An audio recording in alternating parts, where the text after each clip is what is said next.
I'd like to read some words that were written by a woman I know in Edinburgh a couple of weeks ago, who finally got housed after 40 weeks in hostel accommodation. Maybe I'll try to say this a bit louder in the hope that they might hear me in there. Over the past months, I've stayed in 3 separate hostels. I have been threatened, sexually assaulted, and robbed. I have had no sense of security or safety. Trust me, as soon as I move my belongings into the new house, I'll have a lot to say about the state of homelessness in this country. Here's another one. This is from May last year.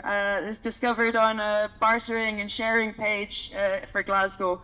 Hi there, I am posting this due to unseen circumstances. I discovered a young girl dead when I was at the Queen's Park Hotel, and I have left all my belongings and food there. I'm not getting paid until Friday. Wondering if anyone can help me out with a change of clothes and some food.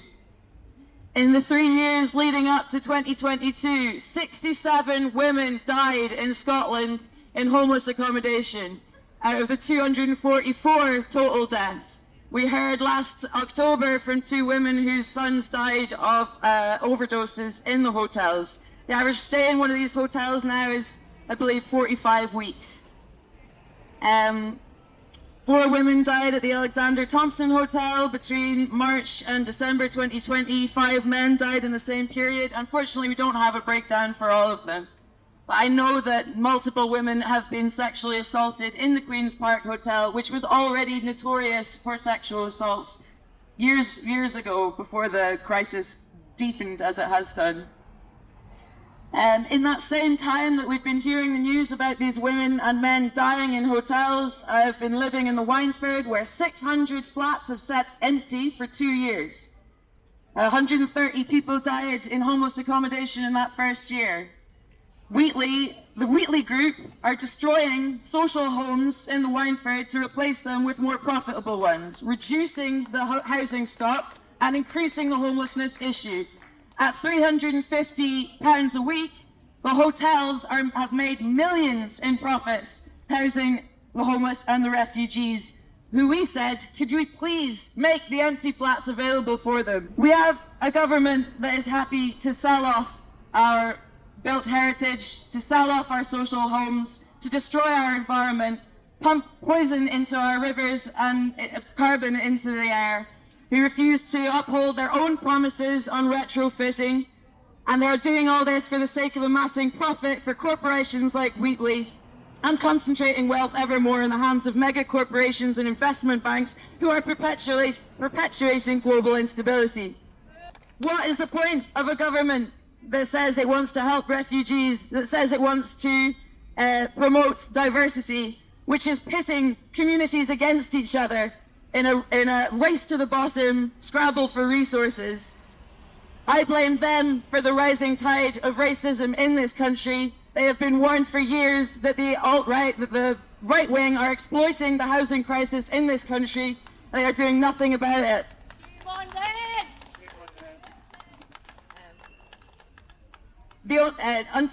Until we reckon with the absolute disaster that the stock transfer has been for Glasgow, until we reckon with the absolute disaster that the deregulation of social housing has been in Glasgow, this crisis will continue to worsen.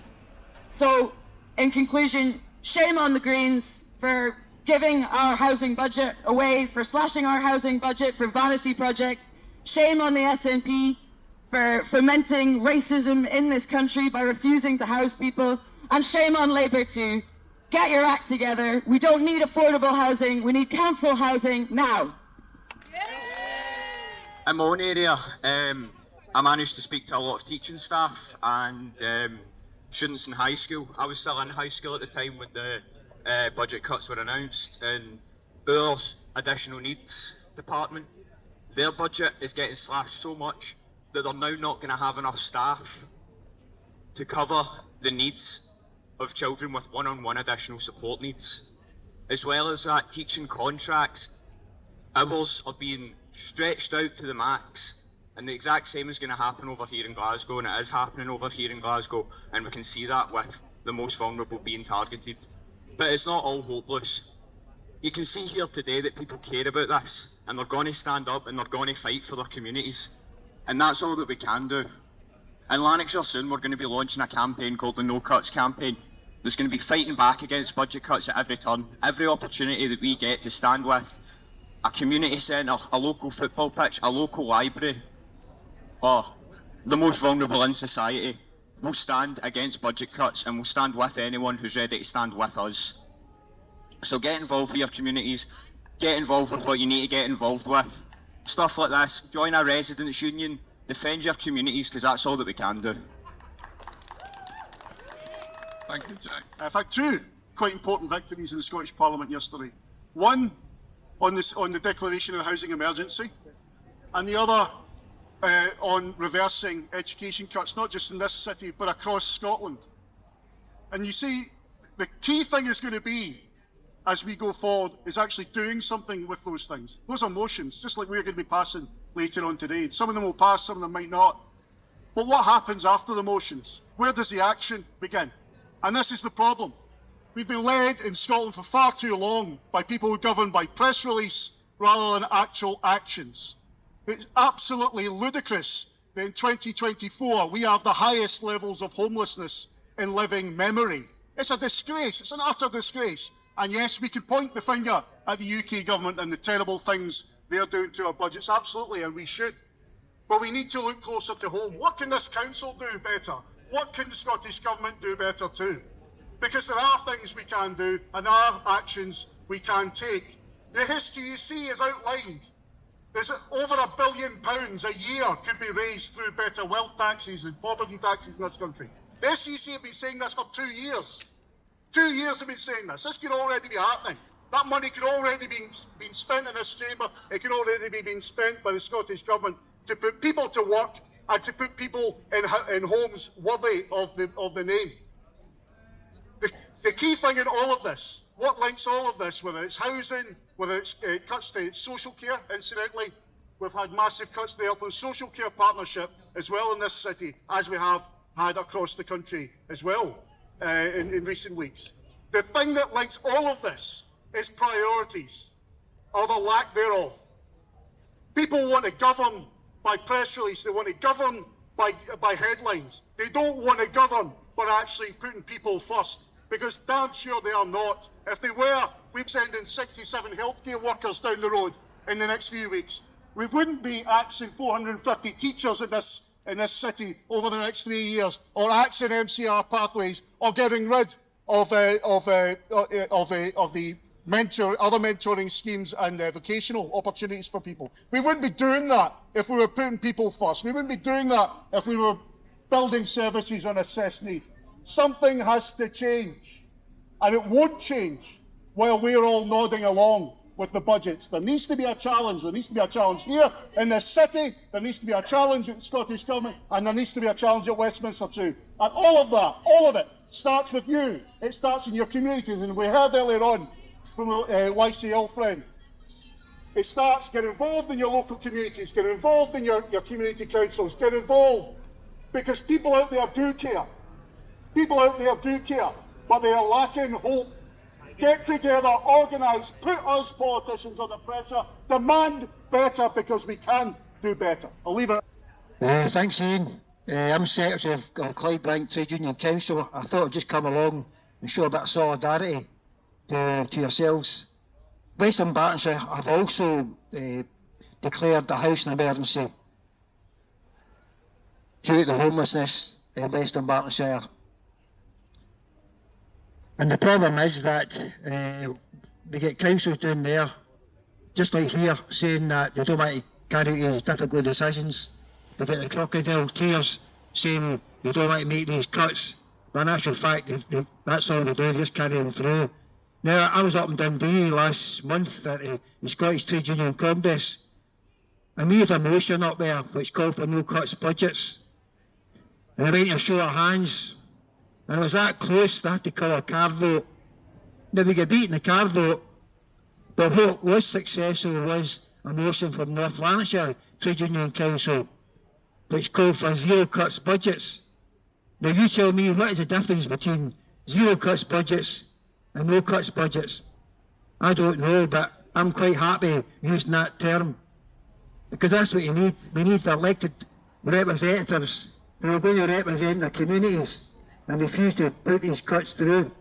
Because it seems there's no shortage when it comes to military expenditure. We have the British government saying they're going to spend 2.5 of the GDP on military, on armaments. So there's no shortage of money there. Yet we've got people lying about the streets, can't get a roof over their head. So my message would be that we need mass campaigning, we need mass action, and if these politicians don't represent us properly, we throw them out and we replace them with people who will fight for their community. Thank you. To follow on from what Councillor Kerr said, what can we do? Well, let's look at what we can do. Let's look at what's available. Currently, we have 2,641 long-term empty homes in Glasgow. And under the empty homes strategy, these homes cost between £6,000 and £25,000 to renovate, compared to an estimated cost of £200,000 to build a new home. This is to increase the stock and to provide good quality housing accommodation. So far they've bought 1,710 up to spec for people to stay at. The plan for the next year, for the next 5 years, is 250 homes a year to be brought back in. Now, when we look at these targets, they sound good, but let's look at the reality. 32,242 homeless households in Glasgow. That's 53,111 people. 36,848 are adults, 16,263 are children. Now, these rates of homelessness are increasing by 10% every year. Where's the funds? Where's the funds that we redirect into the empty homes scheme? It's much cheaper to do this than it is to rebuild new homes. But yet Glasgow City Council chose to continue to slash the housing budget. We're seeing millions being spent in demolitions. 54 million to demolish 600 homes in the Wynford. These could be renovated and the families could be rehoused there. We have demolitions in Partick, we have demolitions in Govan. Why are we demolishing and spending more money in demolition than we are in reinstating housing that is clearly there? Now, that 2,641 homes is just a fraction of what is actually needed.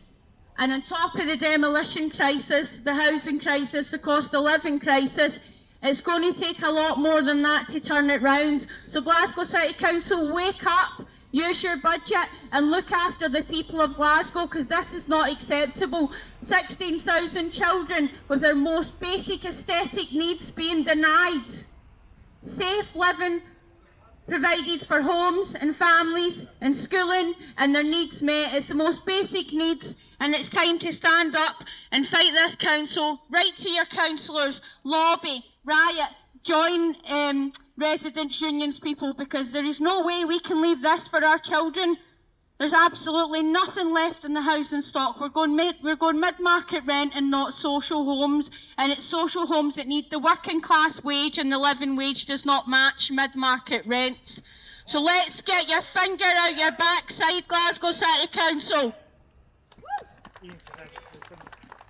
Well, I'm just going to say just now, we're going to hand a letter in from the Scottish Tenants Organisation to Susan Aitken, calling on her to get off her backside and get the houses built, council houses, whatever you want to call them, the houses for the working class, retrofitted in the Wynford and other areas across the city, because we need a new deal for social rented tenants and for the homeless. The homeless people have to be taken out of these horrible conditions they're living in, squalid, overcrowded and damp-ridden, damp and mould, and given decent homes. And that's what we are calling on. And what we're going to do is hand a letter in now so that Aitken calls on John Spinney for a new deal for socially rented housing in Glasgow and in Scotland. This is a letter for Susan Aitken to get things changed in Glasgow. We need a housing revolution. We don't need any more crap about mid-market renting or student accommodation or build to rent. We need social rented homes, or preferably back to council housing in Glasgow. That's what we need. just explain your right. Yeah. So make sense of your thumbed up. Yep, okay. We're going to hand this letter in just now to Susan Aitken, Leader of the Council, if you want to follow me. And then Handing this letter in to Susan Aitken.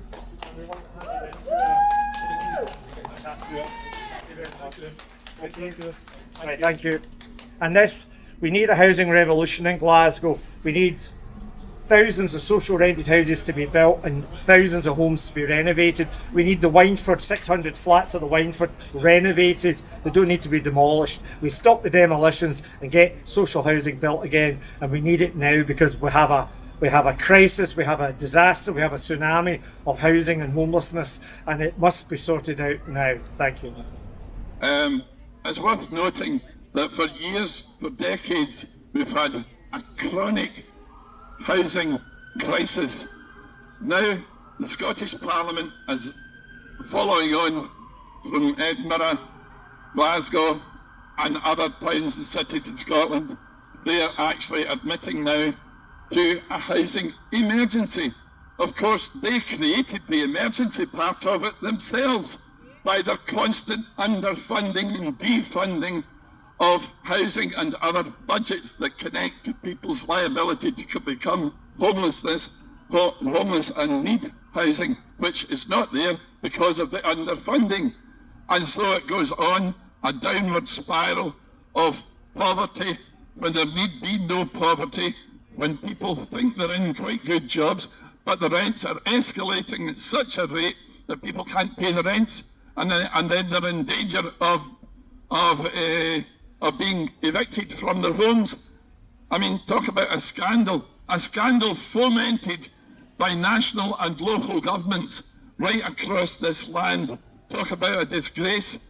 These people need booted out, all of them. They're absolutely pathetic. They're only open for business. They're not open for humanity. We need a bit of humanity, kindness and consideration of each other. And it's only if we come together, all the various campaigns, and support each other, that we're going to come close to getting it. And we need to do that now. Thank you.